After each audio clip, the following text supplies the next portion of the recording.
எவ்வளவு ஆசை உங்களுக்கு ஒரு சொந்த வீடு கட்டிக்கணும்னு? நமக்கு வந்து நல்ல வாடகை வீடு கிடைச்சிட்டா சூப்பர்ன்ற நிலைமை தாண்டி இன்னைக்கு நம்மளோட பூமியில நம்ம இருக்கோம், கீழே இருந்து வானம் வரைக்கும் இது நம்மளோட இடம் அப்படின்னு நினைச்ச ஒரு வீடு கட்டது ரொம்ப சந்தோஷம். நீங்க சொல்லதே எனக்கு அழகா தெரிஞ்சது.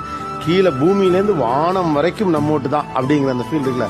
நீங்க தூங்கி எந்திரிச்சு பார்த்தா, விடிஞ்சு பார்த்தா நீங்க உங்க சொந்த வீட்டுல படுத்திருக்கீங்க. எப்படி இருந்தது அந்த ஃபீல்? அந்த சூரிய கதிர்களே அந்த ஜன்னல்